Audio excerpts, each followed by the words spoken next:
I know what you're thinking. This might be some new form of Russian propaganda. You ever get that sinking feeling? You know, the one that you feel you've only heard maybe half the story? Or even a different story altogether? Hello and welcome to the Red Pill Diary.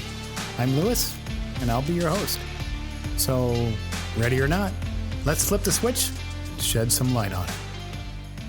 The well-dressed, gray-haired, middle-aged man fumbled with his keys following a night of high-stakes planning and some illegal, well, for others, drinking.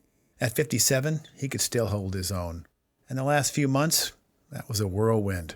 But the real work was Chicago. Now there was success. His plan was brilliant, even the quick changes on the fly. He was used to making fast decisions and calculations in business, some of which cut very hard. But that's the way it had to be sometimes. And he wasn't soft, because that could get you hurt or worse. He did what was needed, and fortune had always treated him well. If a businessman couldn't handle the heat, he thought they shouldn't be in the game. It was like cards. Deal with the hand that you have. And boy, did he have a great hand. Well, except for the one card. She was feisty but shrewd. It was a slight alteration in his plan, but it was fixable. He had his way and needed some time, but he wanted and needed to obtain the prize. Then he'd make it right. She was significantly younger, but just as cunning and had a temper. He had kept her involved in all of his deals, taking copious notes and working the crowd. They had been in work together for over a decade, but weren't officially married. But that was due to his current wife's unwillingness to give him a divorce. But he couldn't blame her, considering he was a well-propertied man. There was enough to go around, and now there would be much, much more. Chicago had gone well, money well spent. The bed was soft, and he relaxed and began to drift. He felt the soft hand on the forehead, or he felt the sharp pain. He staggered to the hospital with a fatal wound, and she ran. Like most crimes, it's always the one thing not planned which creates the butterfly effect. It was November 26th, 1920. So let's set the stage for this episode. You know, we're in the 1920s, but we have to go back to the turn of the century because there was a lot of social changes began in response to the previous era, which was known as the Gilded Age, and that was between 1870 and 1900.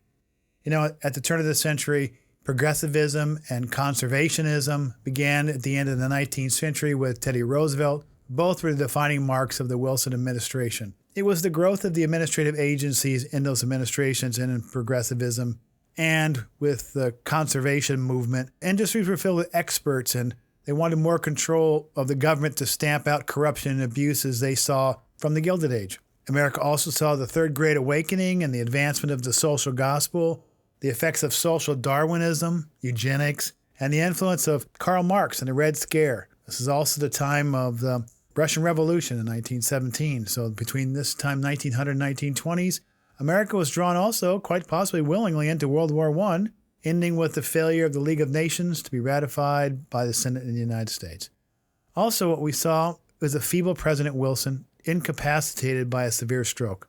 The severity of his condition was concealed by his inner circle and his spouse for the last part of his presidency, a little over a year. Wilson's illness affected his personality in various ways. It made him prone to disorders of emotion, impaired impulse control, and defective judgment. Now remember, the 25th Amendment was not available until February 10, 1967. So only a handful of people and the First Lady determined what documents the president read and who was allowed to even communicate with him. No one in his cabinet wanted him removed, despite some Republicans who publicly stated otherwise. Some have described Edith Wilson as the first female president of the United States for her influence in the administration. Now let's stop. As we set the stage going into the 1920s, does that event with the Wilson administration resonate? Because the conduct you see right there, and history and historians have blatantly stated this is what was occurring. Think about what's going on right now.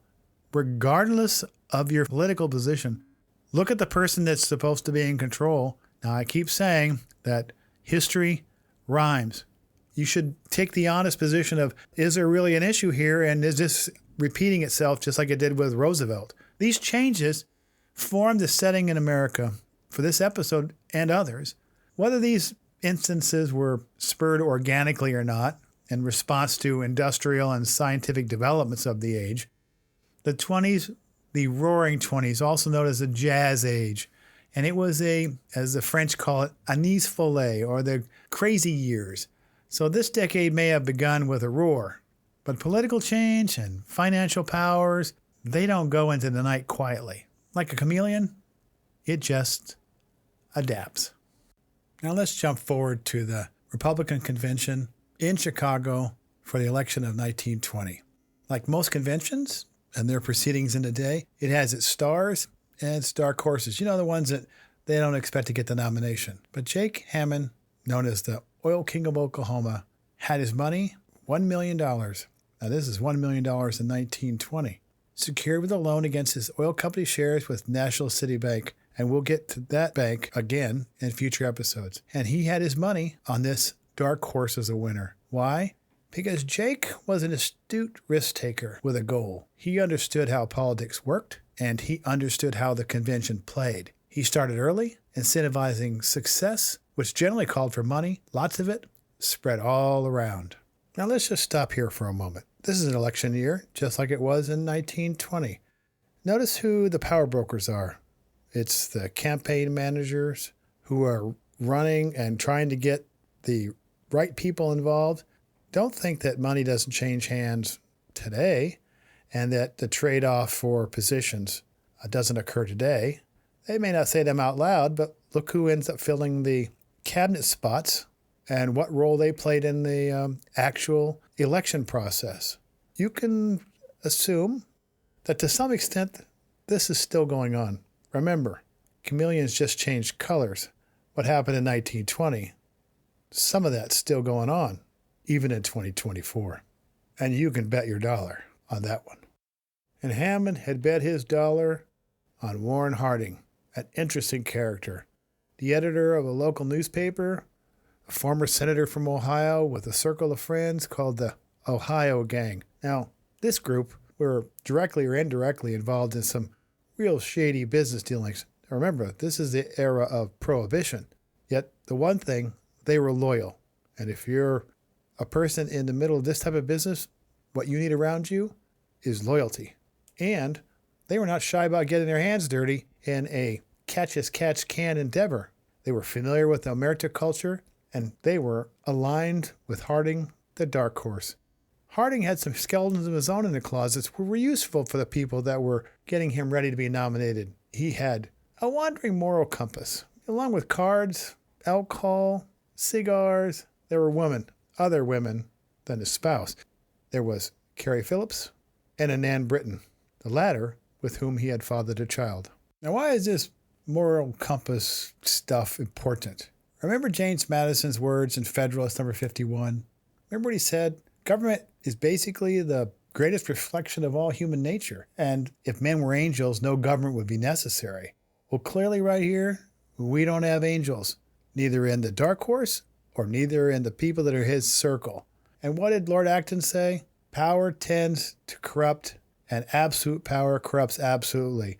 And then he goes on to say, great men are almost always bad men, even when they exercise influence and not authority, like now with these individuals at this convention, and still more when you superadd the tendency or the certainty of corruption by authority. Take a look at what's going on, and what do you think history has shown about when people get into the position of authority and power in the government? That's why this is important, and it also reveals what we're seeing today manifesting itself out through the news media, whether they like to have to report it or not. But in social media circles, you can pick up information about what's going on and look, and lo and behold, what do you see? Just what they saw. Despite the meandering morals, Harding's campaign manager and Mephisto, Harry Daugherty, along with Jake Hammond's money and their combined influence, and a closed, smoke-filled backroom meeting, secured the votes for the nomination of their dark horse, who wasn't an angel and could be worked. And guess what? Harding won the White House in 1920. Harding had actually planned to make Jake Hammond the most powerful businessman in America. Harding promised him a wealthy oil man the Secretary of Interior, and the control of leasing the government lands. But Mrs. Harding, and some had called her the Duchess, she had one condition. The married man, that'd be Jake Hammond, had to end his affair with Clara, his longtime mistress. But we know how that turned out. Enter the senator of a newly formed state of New Mexico, Albert Fall. What did he have his eye on? Three Rivers Ranch. He was waiting for it to go up for sale, and he was friends with two prominent oil tycoons. So what was the prize that Hammond sought, and the one that Albert Fall stepped into? It was the position of the Secretary of Interior. Why? Because the Secretary of Interior had control over government property and leases. Why is that important? Because there were two fields that were the wealthiest oil fields in the world at that time: Teapot Dome and Salt Creek oil reserves, both in Wyoming. Teapot Dome was a government-owned naval reserve, whereas Salt Creek was owned by the government and entirely under the control of the Interior. Now to put this plan into effect and put the Ohio gang to work. Harry Daugherty became the Attorney General. Albert Fall was the Secretary of Interior. Charles Forbes was the Director of Veterans Bureau, and Edwin Denby was the Secretary of the Navy. William Burns then became the Director of the Bureau of Investigation, later to be called the FBI, with Gaston Means as the central investigator for the Bureau. They had the players in place, and Fall wasted no time. Now the oil tycoons got to work. Extravagant travel and grift followed. All they wanted was an exclusive lease to extract the potential 400 million barrels from the reserve. They expected $1 profit per barrel, or about $400 million after the kickback to Fall. That's a lot of money, especially in 1920. In today's money, that's $6.5 billion profit. So to incentivize Fall, they gave him a small loan of $100,000. That's about $1.6 million today. And they gave it to him in Liberty bonds. All Fall had to do was get control of Teapot Dome. That was not a problem. All the players and a friendly president were in place. The Secretary of the Navy was good with the transfer. And what's even better? Everybody was good with it, and no one knew what they were doing. This was a great deal. Just what Jake Hammond had expected. Now, what was the one thing that Jake Hammond didn't expect? That was Clara's reaction. And what thing do you think everybody that's working to get these leases didn't think would happen? Remember when I talked about a couple episodes ago about the professor in law school who said pigs get fatter, but hogs get slaughtered? Well, these hogs were getting fatter, and the pigs were squealing because they weren't getting any. Enter oil tycoons, two different ones. Standard Oil, represented by Robert Stewart, and this is Standard Oil of Indiana, one of those corporations that was split off the Standard Oil Rockefeller oil monopoly from 1911, and Henry Blackmer, who had several partners from Colorado. You know what? They wanted a piece of the action, and they believed that the no-bid contract was unfair. Despite their immense wealth, they also wanted to be involved in the Teapot Dome. Alarms went off, and they alerted their friendly politician friend in Wyoming, who in turn notified the local newspaper. And you had those pesky conservationists who wanted to save oil. And to the Westerner, that was such a waste. And what happened? One of the greatest scandals of the 20th century would begin to unravel. Years of congressional investigation, lies, cover-ups, contempt charges, refusals to appear before Congress, avoiding testimony, contradictory testimony, trials, criminal proceedings, and at the end, two very important Supreme Court decisions. That was not the card that any of them planned. And what happened? The American people got a glimpse of the underbelly of corrupt government. Let's stop here for a minute. The point of all of this true event that happened in 1920, 1924, before the great crash of 1929, was an opportunity to ask yourself, look at government today. What glimpse do we see? What's unraveling in front of us today? Think about the corruption that you see. Regardless of the party and your loyalty to an individual party, what kind of corruption do you see? Every day, whether it be in social media or the sycophantic news is trying to hide stuff, we see this familiar corruption playing out in front of us. We see that we don't have angels in the government. We see that people with power are corrupted. It's not just the people we see that are vying to be president. It's everywhere, every facet of the government. And what does the government do? It is a reflection of human condition. What we see and what we expect of the people we send up there are clearly two different things. History has shown us and is continuing to show us, and we'll see this again over and over as we go through these individual periods of time, as we saw the conduct in the 1700s, 1790s, the 1820s, the 1876, and today, what do we see? We see the underbelly. We see the human condition, just what the founders had said. So when we look at what's going on today, we can see both the Wilson administration and the closeting of an seriously ill and injured president by his inner circle. We also see those issues of quid pro quo and the handling of government by individuals who go in and make $170,000 a year and turn that into tens of hundreds of millions of dollars. Despite what the news media wants to gaslight you, regardless of the fingers that are being pointed, it's happening on both sides. This is a factual event that gives you a template to look. What do you see? What happened in the Teapot Dome scandal? What happened in Watergate? What happened today? So what happened, everybody? What was the justice? Well, Secretary Albert Fall would serve a short term in prison, less than a year. He'd lose everything. Harry Sinclair, the oil tycoon, would spend 6 months in jail and re-enter the oil business, preserving and increasing his wealth. And Claire, well, she ran, of course, and was wanted fugitive that was captured, and she captured the public's interest. She was tried and acquitted only after 39 minutes of deliberations by the jury, not guilty. Reason? Self-defense. She went on to Hollywood to star in a 1921 film named Fate about her and Jay Hammond.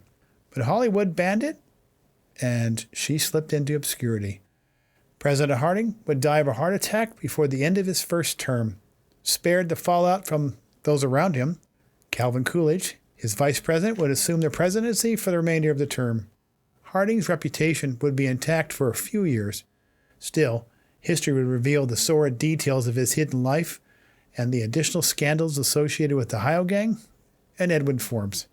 Harding's promise during the election was to return to normalcy. You know, that sounds like a recent pledge where we are assured probity, transparency, and fiscal responsibility would return to Washington, D.C. and the White House. Neither was accomplished. Instead, they all caught the last train for the coast. The day the music died. I'll leave the lights on for you. Well, we filled those pages. If you have comments, suggestions, share them. You know, the more input, the more likely a better outcome. I'm moving forward because backwards is not an option. I've turned the lights on here, and I'll be leaving them that way. Join me next time on The Red Pill Diary.